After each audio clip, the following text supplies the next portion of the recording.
नमस्कार दोस्तों, ACC preparation के यूट्यूब चैनल आपसे का स्वागत है। दोस्तों, हम लोग सीटेड सीडीपी सेक्शन को पढ़ रहे थे जो कि हमारा फरवरी में एग्जाम होने वाला है। अब हम लोगों ने पूरे टॉपिक को कवर करने के पश्चात अब हम लोग जो पिछले वर्षों में अर्थात प्रीवियस ईयर के प्रश्न पत्र जो आए हुए थे एग्जाम में उसको हम लोग देख रहे थे और एक एक प्रश्न को बना रहे थे। उसी कड़ी में आज हम लोग चर्चा करेंगे। ये आपका सीटेट का पेपर है। अभी पिछले वीडियो हम लोगों ने चर्चा किया था, जो एग्ज़ाम हमारा हुआ था फरवरी 2014 में, लेकिन वो पेपर फर्स्ट था। आज हम लोग फरवरी उसी साल का एग्ज़ाम जो हुआ था फरवरी 2014 में, पेपर टू का जो सीटीपी सेक्शन है, आज हम लोग उसको देखेंगे और एक एक प्रश्न को बनाएंगे। ठीक है। देखिए, बाल विकास की बात करें तो चाहे पेपर वन हो चाहे पेपर टू हो, सभी प्रश्न एक जैसे ही आते हैं। तो हम लोग पेपर वन पेपर टू दोनों में प्रैक्टिस करेंगे ताकि हमारी अधिक से अधिक मजबूत या समझ उस पर विकसित हो सके। तो चलिए, समय न लेते हम प्रश्नों को शुरू करते हैं और एक एक प्रश्न को समझते हैं। देखिए, पहला प्रश्न है, पियाजे के विकासात्मक सिद्धांत के परिप्रेक्ष्य में निम्नलिखित में से कौन सा आरेख विकास को समुचित रूप से स्पष्ट करता है। अब यहाँ पे चार ग्राफ दिए गए हैं। आपको ये बताना है कि पियाजे ने जो विकास का सिद्धांत दिया था वो किस ग्राफ के अनुसार एकदम क्लियर है। अगर आप देखें तो जो भी ग्राफ बना हुआ है वो विकास और आयु यानी कि आयु के अनुसार विकास कैसे होता है उस पर बना हुआ है। तो जीन पियाजे ने बताया था कि 0 से 2 वर्ष बच्चे का विकास स्तर मतलब विकास लेवल को उन्होंने क्या किया। उन्होंने 0 से 2 वर्ष के बच्चे को विकास लेवल को पहला स्तर माना। फिर उन्होंने कहा कि इसके बाद जो विकास होता है वो किसका होता है, 0 से 2 वर्ष के पश्चात होता है 2 से 7 वर्ष बच्चों का। इसके बाद होता है 11 वर्ष के बच्चों का, मतलब 7 से लेकर 11 वर्ष, और फिर 11 से लेकर 18 वर्ष के बच्चों का विकास होता है। तो इस प्रकार अगर हम ग्राफ को देखें तो हमारा ग्राफ क्या है, एक क्रमानुसार आगे बढ़ते हुए पाया गया। मतलब पहले 2 वर्ष वाले बच्चों का, फिर 7 वर्ष वाले बच्चों का, फिर 11 वर्ष वाले बच्चों का, फिर 18 वर्ष वाले बच्चों का। तो अगर इस ग्राफ को देखें आप, या इस जो सीढ़ी नुमा या क्रम से विकास हुआ है इसको आप समुचित रूप से देखें, तो आप पाएंगे जो भी हमारे पास ऑप्शंस हैं उसमें से आप देखेंगे कि जो पहला ऑप्शन है वो बिल्कुल सही है और यही हमारा राइट आंसर हो जाएगा। पियाजे का जो विकासात्मक सिद्धांत था, अगर उसको हम ग्राफी रूप से देखेंगे तो हमारा जो पहला नंबर है वो बिल्कुल सही है। सीढ़ी नुमा विकास होता है। सीढ़ी नुमा मतलब पहले छोटे बच्चों का, फिर उनसे बड़े, फिर उनसे बड़े, फिर उनसे बड़े। इन्होंने चार अवस्थाएं बताई थी। आप यहाँ पे देख पा रहे होंगे चार खंभे खड़े हैं। मतलब पहले 2 वर्ष तक, फिर 7 वर्ष तक, फिर 11 वर्ष तक, फिर 18 वर्ष तक। तो राइट आंसर क्या हो जाएगा, ऑप्शन नंबर एक। आगे बढ़ते हैं और अगले प्रश्न को समझते हैं। देखिए, एक अध्यापक अध्यापिका ने पाया कि एक विद्यार्थी वर्ग बनाने में कठिनाई अनुभव कर रहा है। उसने अनुमान लगाया कि वह हीरे का चित्र बनाने में कठिनाई अनुभव करेगा। उसने निम्नलिखित में से किस सिद्धांत पर आधारित होकर यह अनुमान लगाया। मतलब एक बच्चा वर्ग नहीं बना पा रहा है, ठीक है, और उसने ये मान लिया या उसने ये समझ लिया कि मैं हीरा भी नहीं बना पाऊंगा, हीरे का चित्र मैं नहीं बना पाऊंगा। तो अब बताइए वो बच्चा कैसे समझ गया या कैसे उसने अनुमान लगा लिया कि ये हो सकता है। किसने? टीचर ने। ठीक है, इस बात को ध्यान दीजिएगा। आगे बढ़ते हैं। ठीक है। देखिए, विकास एक व्यवस्थित क्रम में होने की प्रवृत्ति से संबंधित है। विकास की प्रक्रिया उत्परिवर्तनशील प्रक्रिया है। विकास निरंतर होता है। अलग अलग लोगों के लिए विकास की प्रक्रिया भी अलग अलग होती है। तो जरा आप ध्यान दीजिए, यहाँ पे एक ही व्यक्ति है, ठीक है। अब वो कह रही हैं कि जैसे उसने वर्ग नहीं बना पाया, तो वो बच्चा सोच रहा है या टीचर सोच रही है जब ये वर्ग नहीं बना पा रहा है तो ये हीरे का चित्र भी नहीं बना पाएगा, क्योंकि हीरा जो होता है उसमें भी डिजाइनिंग होती है। मतलब उसमें अगर आप ध्यान से देखेंगे तो हीरे का जो चित्र होता है वो भी बड़ा अजीब इस टाइप का होता है, ठीक है, ऐसे ऐसे करके बनता है, मतलब उसमें भी डिजाइनिंग होती है। तो अगर बच्चा वर्ग नहीं बना पा रहा है जो कि सिंपल चीज है, तो वो हीरे को नहीं बना पाएगा। क्यों नहीं बना पाएगा? क्योंकि विकास एक क्रम से होता है। अगर कोई बच्चा क ख नहीं जानता तो वो पढ़ना कैसे जानेगा। इसलिए पहले जब उसको वर्ग बनाना आएगा, फिर वो आयत बनाना आएगा, फिर त्रिभुज बनाना आएगा, फिर घन घनाभ आएगा, उसके पश्चात वो हीरे की ड्राइंग कर लेगा। तो इसका जो राइट आंसर होगा पहला नंबर, विकास एक व्यवस्थित क्रम में होने की प्रवृत्ति से संबंधित है। विकास जो होता है क्रमानुसार होता है, इसलिए उन्होंने अनुमान लगा लिया कि वर्ग तो बना ले रहा है लेकिन हीरा वो नहीं, सॉरी, वर्ग भी नहीं बना पा रहा है तो हीरा कहाँ से बना पाएगा। चलिए, अगले प्रश्न पर बढ़ते हैं और देखिए समझिएगा। अगला प्रश्न है, मानवीय विकास में आनुवंशिकता एवं परिवेश की भूमिका के संदर्भ में निम्नलिखित में से कौन सा कथन समुचित है? समुचित मतलब सत्य है, यानी कि जो ह्यूमन डेवलपमेंट है उसमें आनुवंशिकता और वातावरण का क्या लेन देन है। देखिए, परिवेश की भूमिका लगभग स्थिर सी रहती है, जबकि आनुवंशिकता प्रभाव परिवर्तनशील है। नहीं, ऐसा नहीं है, दोनों का प्रभाव पड़ता है। ठीक है, व्यवहारवाद सिद्धांत यहाँ कहाँ से आ गया, हटाइए इसको। दूसरा क्या है, आगे बढ़ते हैं। देखिए, विकास के विभिन्न क्षेत्रों में आनुवंशिकता एवं परिवेश का सापेक्षिक प्रभाव परिवर्तनशील है। भारत सरकार का यहाँ कोई रोल नहीं है। तो हमारा यहाँ पे जो थर्ड नंबर ऑप्शन है बिल्कुल सही हो जाएगा। क्या बोल रहा है कि विकास के विभिन्न क्षेत्रों में आनुवंशिकता एवं परिवेश का सापेक्षिक प्रभाव परिवर्तनशील है, मतलब दोनों का सापेक्ष प्रभाव पड़ता है। ऐसा नहीं है कि कभी आनुवंशिकता का पड़ेगा तो परिवेश का कम हो जाएगा, या परिवेश का पड़ेगा तो आनुवंशिकता का कम हो जाएगा। दोनों का साथ साथ और एक दूसरे के पैरेलल प्रभाव चलता है। ठीक है, तो इसका राइट आंसर हो जाएगा ऑप्शन नंबर थर्ड। आगे बढ़ते हैं। देखिए, अगला प्रश्न है हमारा, सामाजिकरण के संदर्भ में विद्यालयों के पास प्रायः एक प्रसन्न पाठचर्या विद्यमान रहती है जिसमें निहित है, मतलब प्रक्षत्र, मतलब एक अच्छी पाठचर्या रहती है जिसमें क्या होता है। ठीक है, सामाजिकरण के संदर्भ में पूछा है। पहला, बलात्मक अधिगम, क्या जबरदस्ती सिखाया जाता है? नहीं, ऐसा तो नहीं हो सकता भाई, ये तो निगेटिव शब्द है, ये तो इस्तेमाल करना ही नहीं है, हटाइए इसको। अगला, अंतःक्रिया व सामग्री द्वारा विद्यालयों में प्रस्तुत किए जाने वाले सामाजिक भूमिकाओं से संबंध अनौपचारिक संकेत, हाँ ये हो सकता है। आगे देख लेते हैं। परिवार के माध्यम से, भाई जब वो विद्यालय की बात कर रहा है तो परिवार इसमें कहाँ आ गया, हटाइए इसको, ये भी हमारा गलत हो जाएगा, परिवार इसमें नहीं होगा। ठीक है, आगे बढ़ते हैं। मूल्यों व अभिवृत्तियों का शिक्षण, नहीं, मूल्यों का शिक्षण तो नहीं होगा, तो इसका जो राइट आंसर हो जाएगा ऑप्शन नंबर सेकंड। इस सवाल को समझिएगा। कह रहा है कि विद्यालयों के संदर्भ में जो सामग्री होती है या एक प्रसन्न पाठचर्या विद्यमान रहती है, उसमें क्या होता है? उसमें ये होता है कि अंतःक्रिया व सामग्री द्वारा विद्यालय में प्रस्तुत किए जाने वाले सामाजिक भूमिकाओं से संबंध अनौपचारिक संकेत, मतलब जो भी पठन पाठन की प्रक्रिया होगी उसमें कुछ न कुछ बच्चों को संकेत दिया जाएगा, या कुछ न कुछ उसमें ऐसे बिंदु या ऐसे पॉइंट, ऐसे ग्राफ्स रखे जाएंगे जिससे बच्चा सामाजिकरण से चीजों को समझ पाए, सीख पाए। ठीक है, तो सामाजिकता को बढ़ाने के लिए उसमें सामग्रियां होती हैं, किसके संदर्भ में? विद्यालय के संदर्भ में। अगला क्वेश्चन देखते हैं। निम्नलिखित में से कौन सा निहितार्थ पियाजे के संज्ञानात्मक विकास के सिद्धांत से संबंधित नहीं है? मतलब इसमें से कौन सा ऐसा है जो पियाजे के सिद्धांत से संबंधित नहीं है, उस पर हमें चर्चा करनी है। देखिए, पहला लिख रहा है कि बच्चों की अधिगमात्मक तत्परता के प्रति संवेदनशीलता, ये होता है भाई बच्चों, मतलब कि ये राइट है, तो हमें तो ढूंढना वो है जो गलत है। आगे बढ़ते हैं। व्यक्तिगत विभूतियों की स्वीकृति, ये भी माना गया है। खोजपूर्ण अधिगम, ये भी माना गया है विकास के सिद्धांत में। शाब्दिक, नहीं, ये नहीं है। देखिए, शाब्दिक शिक्षण की आवश्यकता, ये पियाजे के सिद्धांत में कहीं नहीं है, तो इसका राइट आंसर क्या हो जाएगा? Option number four. ठीक है, बाकी सबको चीन पियाजे ने माना है। ठीक है, विकास के संदर्भ में अगर हम कहें तो। चलिए अगला प्रश्न पढ़ते हैं।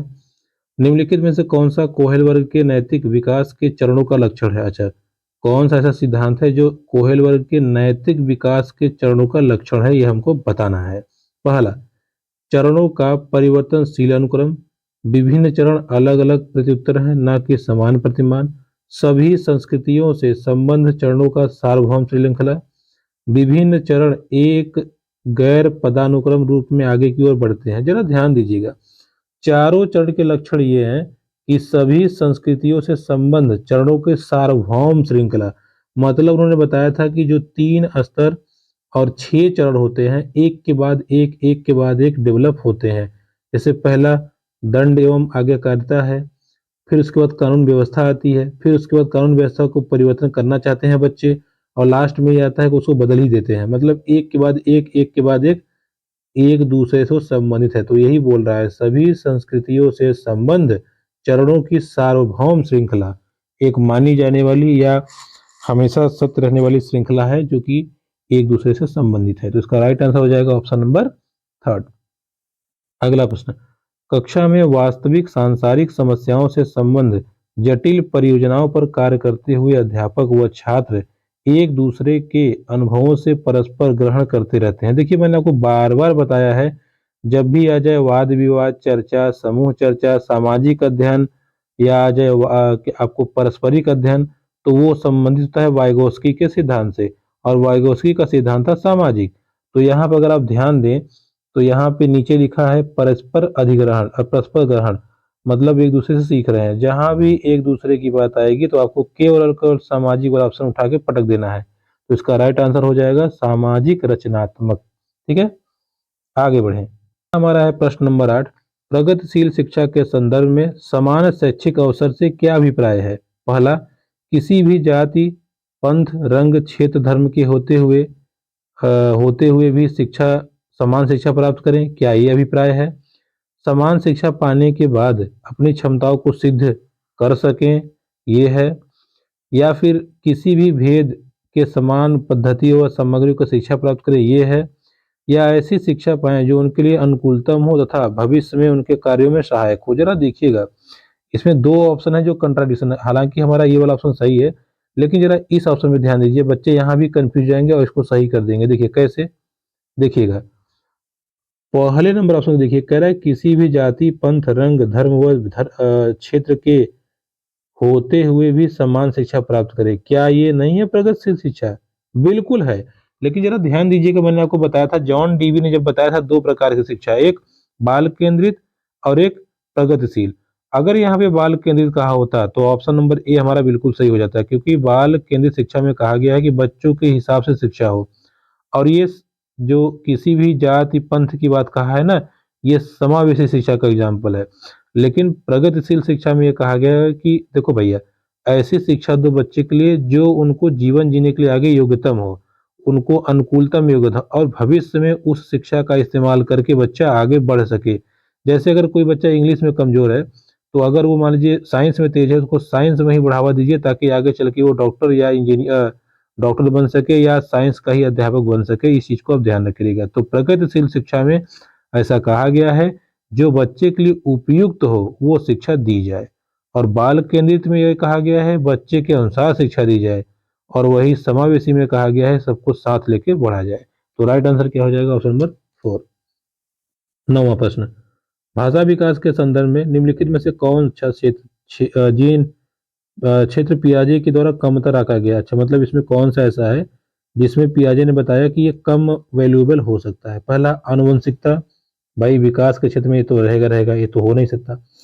सामाजिक अंतःक्रिया, अहम केंद्रित विद्यार्थी द्वारा सक्रियात्मक रचना। तो इसमें जो सामाजिक आया है, हालांकि इसके विषय में वाइगोस्की ने कहा था, तो यही हमारा राइट आंसर हो जाएगा। सामाजिक अंतःक्रिया के बारे में पियाजे ने कम कहा था, या आप कह सकते हैं पियाजे ने सामाजिक अंतःक्रिया को वैल्यू कम दिया था। तो राइट आंसर क्या हो जाएगा हमारा? Option number second. आगे बढ़ते हैं। एक 11 वर्षीय बच्चे ने स्टैनफोर्ड बिने बुद्धि मापनी में 130 अंक पाए। मान लीजिए कि एक सामान्य संभाव्य वक्र में म्यू की वैल्यू 100 है और सिग्मा की वैल्यू 15 है। तो उद 11 वर्षीय बच्चों के प्रतिशत की गणना कीजिए जो इस बच्चे से बेहतर अंक प्राप्त किए। देखिए हालांकि इसका आंसर होगा 98। अब ये कैसे आता है, इसकी बड़ी लंबी कैलकुलेशन है, उसके लिए हमें पूरा ये थ्योरी पढ़ना होगा। तो देखिए इससे क्वेश्चन कम आता है, इसलिए हमने इसको छोड़ दिया है, बाकी देखेंगे। अभी हम प्रश्न पत्र को सॉल्व करेंगे, अगर जरूरत पड़ेगी तो इस सिद्धांत को हम आपको बता देंगे। ठीक है, तो इसका राइट आंसर क्या हो जाएगा? 98%। आगे बढ़ते हैं। 97.7 होता है एग्जैक्ट, लेकिन ऐसे 98। अगला प्रश्न है नंबर 11। निम्नलिखित में से कौन सा निरीक्षण हार्वर्ड गार्डनर के बहुबुद्धि सिद्धांत का समर्थन करता है? अच्छा, मतलब कौन सा ऐसा इसमें बिंदु है या पॉइंट है जो बहुबुद्धि सिद्धांत को संबंधित करता है? पहला, मस्तिष्क के एक भाग में हुई क्षति केवल किसी एक विशिष्ट योग्यता को प्रभावित करती है, न कि संपूर्ण मस्तिष्क को। अच्छा, बुद्धि विश्लेषणात्मक, सृजनात्मक, व्यवहारात्मक बुद्धियों की अंतःक्रिया है। विभिन्न बुद्धियां अपने स्वरूप में पदानुक्रमात्मक हैं। अनुदेशन के प्रारूप का निर्माण करते समय अध्यापकों को किसी एक विशिष्ट शैक्षिक नवाचार के सिद्धांत का पालन करना चाहिए। अब देखिए ऑप्शन तो चारों सही लग रहे हैं, लेकिन राइट कौन है? देखिए बहुबुद्धि सिद्धांत में ये कहा गया था कि बुद्धि के कई सारे भाग हैं। अगर कई सारे भाग हैं तो किसी एक हिस्से पे अगर चोट आ जाती है या कोई एक हिस्सा डैमेज होता है, तो उस वजह से बाकी सारी बुद्धियां खराब नहीं होंगी, केवल वही हिस्सा खराब होगा।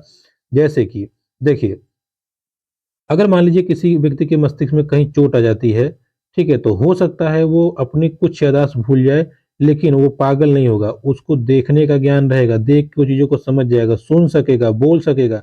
तो सुनना, बोलना, देखना ये सभी बुद्धि का हिस्सा है। आप कहेंगे कैसे? ज़रा आप ध्यान दीजिए, जब कोई व्यक्ति आपसे पूछता है बेटा तुम्हारा क्या नाम है? आपने सुना, तब आपने उत्तर दिया, अगर आप सुन ही नहीं पाएँगे तो उत्तर कहाँ से देंगे? तो सबकी कंट्रोलिंग कौन करता है? ब्रेन करता है। तो बहुबुद्धि सिद्धांत में सीधे-सीधे कहा गया था कि भैया देखो, बहुबुद्धि सिद्धांत का तात्पर्य ये है कि बुद्धि बहुत सारे प्रखंडों में मिलकर बनी हुई है। अगर एक प्रखंड खराब हो जाता है तो इसका मतलब ये नहीं है कि बाकी प्रखंड भी खराब हो जाएंगे। एक प्रखंड के खराब होने के बावजूद भी बाकी सब कार्य करते रहते हैं। ठीक है, तो इस चीज को ध्यान रखिएगा। तो राइट आंसर क्या हो जाएगा? Option number first. अगला हमारा प्रश्न है, योग्यता व योग्यता समूहीकरण के परिप्रेक्ष्य में निम्नलिखित में से कौन सा कथन सत्य है? अच्छा, विद्यार्थी सम समूहों से बेहतर सीखते हैं। अबाध व प्रभावी शिक्षण हेतु कक्षा को समरूपी होना चाहिए। छात्र असहिष्णु होते हैं व भेदों को स्वीकार नहीं कर पाते। विभिन्न योग्यता वाले समूहों को ग्रहण करने के लिए अध्यापकों को बहुस्तरीय शिक्षण को अपनाना चाहिए। ये बिल्कुल सही है। ठीक है, जैसे भाई सबके बच्चों की अलग अलग योग्यता होती है, तो आप ये ध्यान रखिएगा। सीटेट का एक ये और प्लस पॉइंट है, जो सबसे बड़ा ऑप्शन होता है खासकर उस वही सही होता है। लेकिन इसका रीजन ये है, यहाँ देखिए लिखा है कि विभिन्न योग्यता वाले समूहों को ग्रहण करने के लिए अध्यापकों को बहुस्तरीय शिक्षण को अपनाना चाहिए। मतलब अलग अलग कैपेसिटी या अलग अलग आप कह सकते हैं क्षमता वाले बच्चे बैठे हैं, तो शिक्षक को प्रयास करना चाहिए कि ऐसी शिक्षण विधा को अपनाए जो कि अलग अलग योग्यताओं या जितने भी प्रकार की योग्यता के बच्चे हैं सबको संतुष्टि प्रदान करे और सबको अच्छा ज्ञान दे। तो इसका राइट आंसर क्या हो जाएगा? Option number 4। अगला क्वेश्चन देखते हैं, निम्नलिखित में से कौन सा कथन सत्य है? अच्छा, इसमें कौन सा कथन सत्य है? रचनात्मक आकलन कभी कभी संकलात्मक हो सकता है और इसी प्रकार विपरीतता है। ये देखिए सही माना जा सकता है। कैसे? देखिए समझिएगा। इनका मतलब ये है कि जो रचनात्मक आकलन है वो संकलात्मक मतलब योगात्मक हो सकता है। वो क्या योगात्मक आकलन हो सकता है? और योगात्मक आकलन क्या रचनात्मक हो सकता है? बिल्कुल हो सकता है। जो हम लोग डेली आकलन करते हैं, हफ्ते में एक बार ले लें, जैसे हफ्ते हफ्ते से लेने लगेंगे आप, तो वो भी तो रचनात्मक हुआ। क्योंकि आप हफ्ते में ले रहे हैं, पूरे सप्ताह में नहीं ले रहे हैं, तो एक तरह से वो योगात्मक भी हुआ। तो रचनात्मक योगात्मक या संकलात्मक हो सकता है और संकलात्मक रचनात्मक भी हो सकता है। इस संदर्भ में ये बात बिल्कुल सही कही है। बाकी ऑप्शन हम देखें तो संकलात्मक आकलन से अभिप्राय है कि आकलन अधिगम एक निरंतर एवं अभिन्न अंग है। नहीं, ऐसा कुछ नहीं है। रचनात्मक आकलन का मुख्य उद्देश्य विद्यार्थियों की उपलब्धि का श्रेणीकरण बिल्कुल नहीं, उनको सिखाना होता है। रचनात्मक आकलन समय समय पर शिक्षार्थियों के विकास का सार प्रस्तुत करता नहीं, ऐसा कुछ नहीं है। तो पहला नंबर जो है बिल्कुल सही है, यानी कि जो रचनात्मक आकलन है योगात्मक हो सकता है या योगात्मक आकलन जो है वो रचनात्मक हो सकता है। योगात्मक और संक्रात्मक एक ही होते हैं। ठीक है, आगे बढ़ते हैं। एक अध्यापक या अध्यापिका विद्यार्थियों को किसी विषय पर अपनी अवबोधनात्मक को प्रतिबिंबित करते हुए संकलनात्मक मानचित्र का निर्माण करने को कहती हैं। वह, अब देखिए ना, भयानक भयानक शब्द है, इस पे मत जाया कीजिए, बस देखिए कीजिए कि बच्चों के लिए पॉजिटिव कौन है, वही काम हो जाएगा। देखिए वो क्या कर रहे हैं ना, प्रतिबिंबित कर रहे हैं, अपनी अवबोधात्मकता को प्रतिबिंबित करते हुए संकलनात्मक मानचित्र का निर्माण करने को कहती हैं कि चलो बेटा मानचित्र बनाओ। अब वो क्या कहती हैं या इसके इसका संदर्भ क्या है या इसका क्या मतलब है? ठीक है, देखिए, विद्यार्थियों की स्मृतियों को मंथर गति से जागृत कर रही हैं, रचनात्मक आकलन कर रही हैं, साक्षरों छात्रों की मुख्य बिंदुओं का सार लिखने की क्षमता का परीक्षण कर रही हैं, छात्रों की उपलब्धि के मूल्यांकन हेतु शीर्षकों के विकास का प्रयास कर रही हैं। तो इसका राइट आंसर हो जाएगा रचनात्मक आकलन कर रही हैं। ठीक है, इस चीज को आप ध्यान रखिए। कैसे? देखिए सिंपल कह रहा है कि वो बच्चों से करिए बेटा ऐसा करो, अपने किसी एक विषय पे तुम लोग मानचित्र बनाओ। चलो, अब देखिए जब बच्चा मानचित्र बनाएगा, अब ये डेली का काम है, तो वो मानचित्र बनवा करके उनकी रचनात्मकता को देख रहे हैं, मतलब उनकी क्रिएटिविटी को देख रही हैं कि कैसे बच्चा क्या करता है। तो राइट आंसर क्या हो जाएगा? रचनात्मक आकलन कर रही हैं। अगले प्रश्न को हम देखें, निम्नलिखित में से कौन सा ब्लूम के पुनर्संशोधित वर्गीकरण में मूल्यांकन के क्षेत्र को प्रदर्शित करता है? तो आपको ये बताना है कि इसमें कौन सा ऐसा टॉपिक है जो मूल्यांकन के क्षेत्र को दिखा रहा है। पहला, आंकड़ों का प्रयोग बिल्कुल नहीं, आंकड़ा फाकड़ा का प्रयोग नहीं होता। एक समाधान की तार्किक सुसंगतता का परीक्षण करना नहीं, परीक्षण नहीं होता।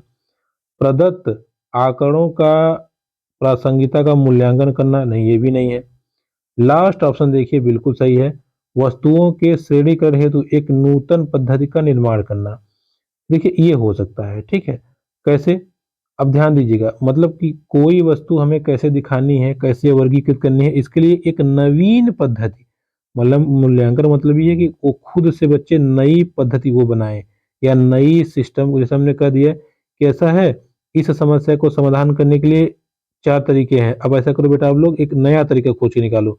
तो हम ये देखेंगे कि बच्चा क्या कर पाता है या नहीं कर पाता, मतलब उसको हम इवैल्यूएट कर रहे हैं, उसको हम देख रहे हैं कि क्या इसमें योग्य है अथवा नहीं है। तो इसका राइट आंसर क्या हो जाएगा? ऑप्शन नंबर 4, वस्तुओं के श्रेणीकरण हेतु एक नूतन पद्धति का निर्माण करना। ठीक है, इस चीज को ध्यान रखिएगा, क्योंकि देखिए यहाँ वर्गीकरण भी आया है, अगर क्वेश्चन देखें तो वर्गीकरण आया है, तो वर्गीकरण यहाँ श्रेणीकरण। ठीक है, तो राइट आंसर हो जाएगा। अगला प्रश्न है, वंचित शिक्षार्थियों के साथ व्यवहार करने के संदर्भ में अध्यापक अध्यापिका को निम्नलिखित मूल्यों में से किसमें विश्वास व्यक्त करना चाहिए? छात्रों की संकल्पना हेतु व्यक्तिगत उत्तरदायित्व, समुचित व्यवहार की उच्च अपेक्षाएं, देखिए बच्चों से अपेक्षाएं नहीं करनी है, ठीक है, बच्चों से अपेक्षाएं नहीं करनी है, तो उच्च अपेक्षा तो बिल्कुल नहीं होगा। विद्यार्थियों से किसी प्रकार की मांग न होना, ये भी नहीं होना चाहिए। विद्यार्थी द्वारा स्वीकृति हेतु क्रोध प्रयोग करना बिल्कुल नहीं होना चाहिए। तो राइट आंसर क्या हो जाएगा? छात्रों की सफलता हेतु व्यक्तिगत उत्तरदायित्व। देखिए हर एक बच्चा, जो भी वंचित बच्चा है, जो भी पिछड़े निचले तबके से आया है, सब बच्चों के प्रति आप एक एक बच्चे को ध्यान देंगे तभी उनका विकास संभव हो पाएगा।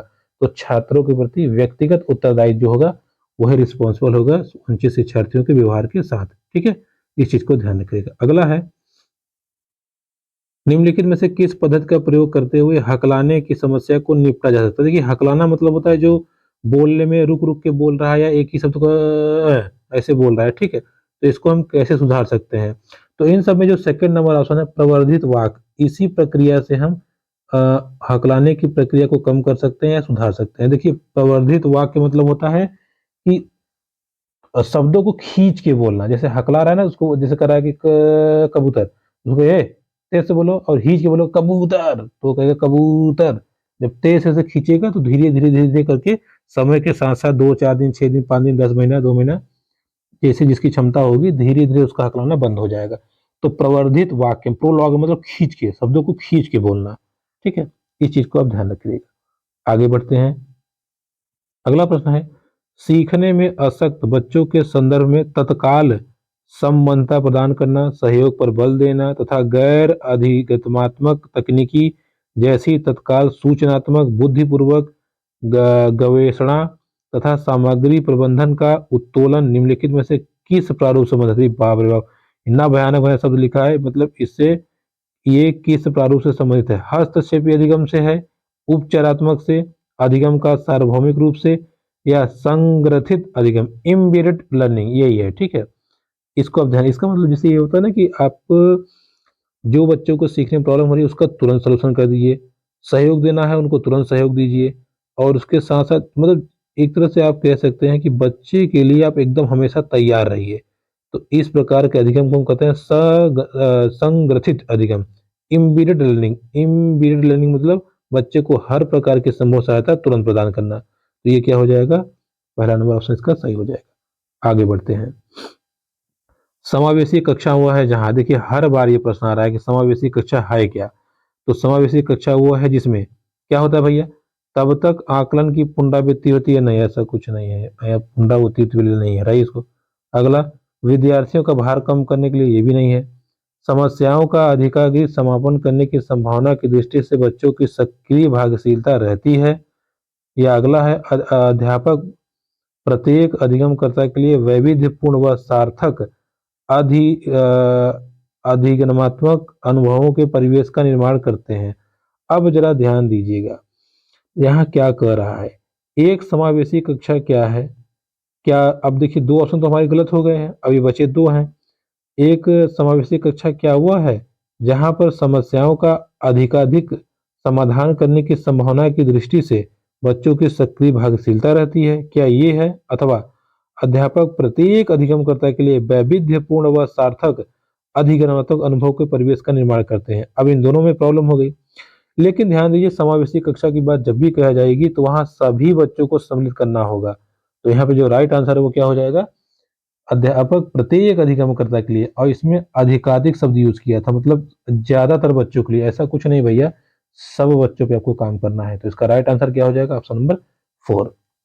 अगला प्रश्न है, निम्नलिखित में से कौन सा प्रदत्त कार्य प्रगतिशील विद्यार्थी के लिए उपयुक्त है, मतलब जो प्रगतिशील बच्चा है उसके लिए कौन सा एकदम उपयुक्त है। अन्य विद्यार्थियों की तुलना में समान प्रकार के, देखिए तुलना जब भी है घटाइए, उसे अपने समवयस्की साथियों का अनुशिक्षण देने के लिए कहना ताकि शक्तियों को दिशा मिल सके, वह व्यस्त रहे, नहीं उसको व्यस्त नहीं रखना है भैया, वो मजदूर थोड़ी है। विभिन्न विषयों को ध्यान में रखते हुए विज्ञान की एक नई आदर्शात्मक पुस्तक का निर्माण करना, हाँ ये हो सकता है, ठीक है। देखिए प्रगतिशील शिक्षा ये होता है कि बेटा कह दीजिए उसके, बेटा देखो आपको ये बिंदु दिए जाते हैं, अब आप जो भी सीखे हो एक नई किताब को बनाइए।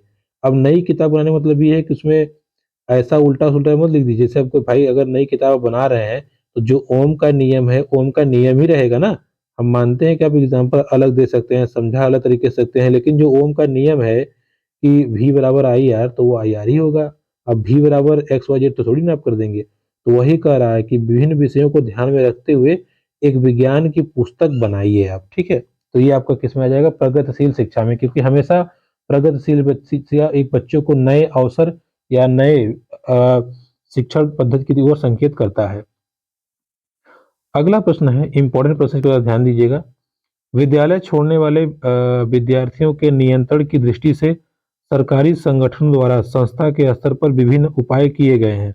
निम्नलिखित में से कौन सा कारण संस्थानिक स्तर से जुड़ा है जिसके कारण बच्चे छोड़ देते हैं। अच्छा, मतलब बच्चे विद्यालय क्यों छोड़ देते हैं वो आपको बताना है। अगला मतलब कि क्वेश्चन ऑप्शन, विद्यालय में श्यामपट्ट और शौचालय जैसी आधारभूत सेवाओं का अभाव होना, क्या इस वजह से छोड़ देते हैं। अध्यापकों का संयुक्त योग्यता वाला न होना, क्या इस वजह से स्कूल छोड़ देते हैं बच्चे। बच्चों से भली भांति व्यवहार करने की आवश्यकता के प्रति अध्यापकों का संवेदनशील होना, क्या इसलिए वो छोड़ देते हैं। जो बच्चे अनिवार्य पाठ्यचर्या को स्वीकार नहीं कर पाते उनके लिए विकलात्मक पाठ्यचर्या का ना होना। ये देखिए बिल्कुल राइट आंसर है। देखिए बाकी सारे जो ऑप्शन दिए हैं वो सही कह रहा है, ऐसा नहीं है, ये सब भी कारण हो सकते हैं, लेकिन सबसे बेस्ट ऑप्शन ये है कि देखिए जो बच्चा एक विद्यालय में आया, अगर उसके अनुकूल पढ़ाई नहीं हो रही है या ऐसी पढ़ाई हो रही है जिसमें वो कमजोर है या वो अपने आप को आप कह लीजिए कि समायोजित नहीं कर पाता, तो वो बच्चा विद्यालय छोड़ देगा अथवा भाग जाएगा। लेकिन हाँ, अगर आप उसको समझाने के लिए, उसको बताने के लिए खेल विधि अपना लीजिए, प्रोजेक्ट विधि अपना लीजिए, या अलग अलग तरीकों से समझा पाते हैं, तो बच्चा विद्यालय में रुकेगा और उसका मन धीरे धीरे लगने लगेगा। लेकिन ये कह रहा है कि जो बच्चा पाठ्यक्रम को स्वीकार नहीं कर पा रहा है और उसके लिए विकल्प के रूप में और कुछ है भी नहीं सिखाने के लिए, तो बच्चा स्कूल से भाग जाएगा या स्कूल छोड़ देगा। तो इसका राइट आंसर हो जाएगा ऑप्शन नंबर 4। आगे, अधिगम अक्षमताएं वस्तुपरक तथ्य हैं तथा संस्कृति में कोई भूमिका नहीं है। पठन अक्षमता के पर्याय हैं। सामान्य या उससे अधिक बुद्धि लब्धांक वाले नहीं। समय व हस्तक्षेप के स्वरूप की उपेक्षा करते हुए भी अपरिवर्तनशील नहीं होती।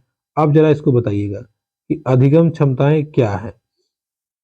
देखिए अधिगम अक्षमताएं, सॉरी, तो अधिगम अक्षमताएं क्या है, पठन अक्षमता के अपर्याय हैं, या सामान्य या अधिक बुद्धि लब्धांक वाले ये है, अथवा ये है कि समय व हस्तक्षेप के स्वरूप की उपेक्षा करते हुए भी अपरिवर्तनशील नहीं होती है। तो ये देखिए सिंपल सी बात है, ये क्या है, पठन अक्षमता के पर्याय हैं जिसको हम धीरे धीरे सुधार सकते हैं। बाकी कुछ ऐसा नहीं है कि बुद्धि लब्धांक संबंधित हो या उपेक्षा करते हुए परिवर्तनशील नहीं होती, ऐसा कुछ नहीं है। तो राइट आंसर क्या हो जाएगा, ऑप्शन नंबर 2। अगला है, समस्या समाधान प्रायः उन विद्यालयों में सफल है जहां, अच्छा, समस्या समाधान कहाँ सफल है, जहां परिवर्तनशील लचीली पाठ्यचर्या है, बिल्कुल सही बात है। जहां पे ऐसी पाठ्यचर्या हो कि बच्चों के अनुसार बदला जा सके या उसको लचीला बनाया जा सके, तो वहां पे पठन पाठन की सभी समस्याओं को हम आसानी से हल कर सकते हैं। अगला प्रश्न है, कक्षाओं में नहीं, ये सब नहीं है, केवल भी नेगेटिव वर्ड है।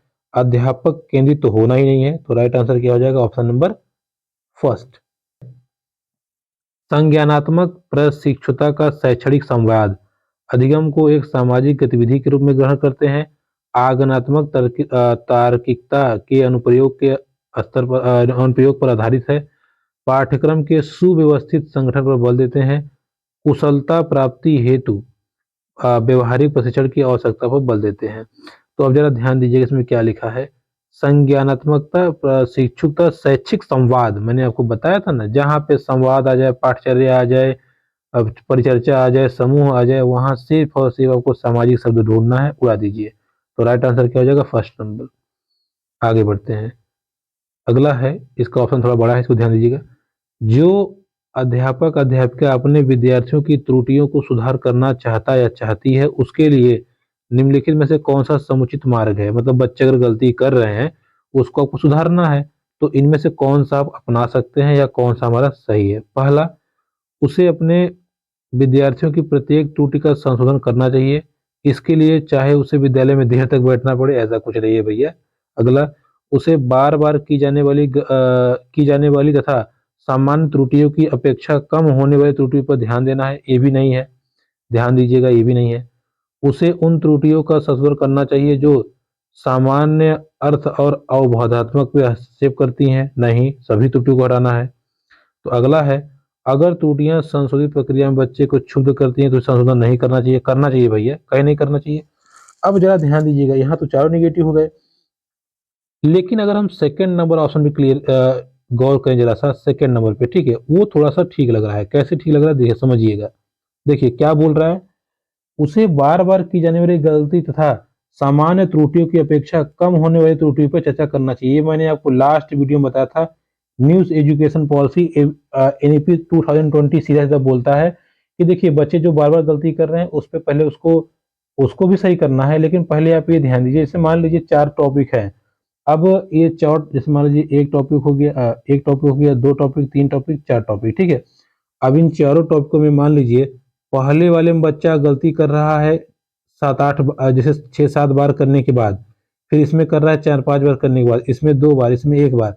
तो सबसे पहले निपटाइए उसको जिसमें 1 बार में कर रहा है, ठीक है, यानी कि सबसे कम त्रुटि जहां कर रहा है पहले उसको निपटाइए, फिर उस ऐसे ही उल्टा क्रम में चलते आइए और सभी त्रुटि को खत्म कर दीजिए। तो राइट आंसर क्या हो जाएगा? उसे बार बार की जाने वाली त्रुटियों पे तथा सामान्य त्रुटियों की अपेक्षा कम वाले पे उसमें ज्यादा सुधार करना चाहिए, ठीक है। तो सेकेंड, पहला दूसरा नंबर ऑप्शन सही हो जाएगा। 26वां प्रश्न है, निम्नलिखित में से कौन अ, निम्नलिखित में से कौन सा कौशल भावात्मक बुद्धि से संबंध नहीं है? अच्छा, भावात्मक से संबंध कौन इसमें नहीं है? पहला, भावनाओं के प्रति जागरूकता, भाई ये तो होना चाहिए, जागरूकता तो होनी चाहिए। भावनाओं का प्रबंधन, ये भी होना चाहिए। भावनाओं की आलोचना नहीं, आलोचना नहीं करनी चाहिए, ठीक है। जैसे मान लीजिए बच्चा अगर क्लास में रो रहा है तो अपने है ना लग रहा होता है कहीं इधर बट, या वो कहता है सर, थोड़ा हंसना चाहता है, या वो कुछ बार बार अपनी भावनाओं को व्यक्त करना चाहता है, आप उसकी अपेक्षा करें डांट डपट देंगे, तो ये भावनात्मक बुद्धि को प्रभावित करता है। लेकिन ये बोला कि कौन प्रभावित नहीं करता, तो ये नहीं करता, ठीक है। इस चीज को आप ध्यान रखिएगा। बाकी कक्षा में सहपाठियों के साथ मैत्रीपूर्ण व्यवहार, ये बिल्कुल करता है। भावना तो मतलब इमोशंस, आप कैसे किससे रिलेट करते हैं, तो जागरूक रहेंगे ना कि भाई बड़ों के साथ आदर करना है, छोटों के साथ प्यार से रहना है, और सामान साथ अच्छे से घुल मिल कर रहना है, मैत्रीपूर्ण व्यवहार करना है। तो सब के सब तो सही ऑप्शन है। नहीं वाला केवल यही है, आलोचना नहीं करनी है, उसकी बुराई नहीं करनी है, ठीक है। इस चीज को ध्यान रखिएगा। 22 नंबर, आकलन की प्रक्रिया के दौरान देविका की उत्तेजना ऊर्जापूर्ण होती है जबकि राजेश की उत्तेजना अनुत्साही है। ये दोनों भावात्मक अनुभव का अंतर किससे संबंधित है? देखिए, अब किससे संबंधित है, मतलब जैसे कि देविका क्या करी, वो उत्तेजित है चीजों को सीखने के लिए, या आकलन प्रक्रिया के दौरान वो करी, हाँ हाँ हाँ होना चाहिए, और राजेश का है कोई मतलब ही नहीं है। तो इसका क्या मतलब, इसका मतलब देखिए ये है कि पहली चीज तो ये सब अलग अलग होते हैं, या सबकी व्यक्ति क्षमता अलग अलग होती है, तो इसमें कोई व्यक्ति वाला ऑप्शन तो है नहीं। तो क्या समय अंतराल है, या भावना है, या अनुकूलन का स्तर है, ठीक है। सबकी अनुकूलन का स्तर या सबके समायोजन का लेवल अलग अलग है। हो सकता है राजेश उस कंडीशन में ना हो, उसके लिए इसलिए वो अनुत्साहित है, और देविका इसलिए है क्योंकि हो सकता है वो तैयारी करके आई हो या उसको आता हो, ठीक है। तो राइट आंसर हो जाएगा ऑप्शन नंबर थर्ड। अगला प्रश्न है, भारत सरकार ने प्राथमिक विद्यालयों के लिए मध्याह्न भोजन प्रारंभ की है। निम्नलिखित में से कौन सा अभिप्रेरणात्मक सिद्धांत इस योजना का समर्थन करता है? अच्छा, कौन सा ऐसा सिद्धांत इस योजना का समर्थन करता है? पहला, व्यवहारवादी, समाज सांस्कृतिक, संज्ञानात्मक, मानवीय। देखिए, मिड डे मील स्टार्ट करने का सीधा मतलब है मानवीय व्यवहार, क्योंकि सरकार ये जानती है कि बहुत सारे परिवार ऐसे हैं जो अपना भरण पोषण सही से नहीं कर पाते, तो बच्चों को स्कूल क्या भेजेंगे। तो मानवता के कारण उन्होंने ऐसा किया है, बाकी ऐसा करना कहीं लिखा नहीं गया है, कोई सैद्धांतिक कारण नहीं है। ठीक है, तो राइट आंसर हो जाएगा ऑप्शन नंबर 4। अगला प्रश्न है, बच्चों के व्यवहार को समझने के लिए विद्यार्थियों के घर के वातावरण का महत्वपूर्ण स्थान है तथा इससे प्राप्त सूचना को प्रभावशील शिक्षा शास्त्र के निर्माण में जोड़ा जा सकता है। यह तथ्य अधिगम के किस सिद्धांत से संबंधित है। भाई यह मैंने आपको बताया है बार बार कि अधिगम जो है वो आनुवंशिकता और वातावरण से एकदम बिल्कुल डिपेंड करता है। आनुवंशिकता मतलब जो उसको जन्म के समय ही मिल जाए माता पिता से, और वातावरण मतलब आसपास के क्षेत्र से जो सीखता है। और आसपास के क्षेत्र कौन कौन से आते हैं, पर्यावरण। लेकिन यहाँ पे पर्यावरण का थोड़ा नाम बदल दिया है आपको कंफ्यूज करने के लिए, पारिस्थितिकी लिख दिया। तो पारिस्थितिकी या इकोलॉजिकल भी होता है आसपास का वातावरण, तो आसपास के वातावरण से भी वो चीजों को सीख सकता है। ठीक है, वो तो लिखा है ना वातावरण का महत्वपूर्ण स्थान, तो इसका आंसर हो जाएगा पारिस्थितिकी या इकोलॉजिकल। ठीक है, आगे बढ़ते हैं, लास्ट क्वेश्चन। कक्षा में ध्यान न देने वाले बच्चे से व्यवहार करने के लिए कौन सा उपाय सर्वाधिक लाभकारी हो सकता है। अब देखिए कक्षा में बच्चा ध्यान नहीं दे रहा है, तो कौन सा उपाय लाभकारी होगा, इसको ध्यान दीजिएगा या इसको आप समझिएगा। पहला है बच्चे को महसूस कराने के लिए उसे कक्षा में सबके सामने बार बार डांटा डपटना। मतलब आप बच्चे को डांटिए, ध्यान दो कक्षा में, दो क्या कर रहा है, ये करना है, ये तो बिल्कुल नहीं करना है क्योंकि निगेटिव है। दूसरा है बच्चे को उस जगह बैठाना जहां सबसे कम ध्यान भंग हो सके, क्या ये हो सकता है। अगला है ध्यान केंद्रित करने के लिए कार्य करते हुए बच्चे के सामने खड़े रहना, या खड़े काम कर, नालायक कहीं का। या बच्चे के ध्यान को स्फूर्ति युक्त बनाने के लिए बीच बीच में उसे अवकाश देना, ये बिल्कुल सही है।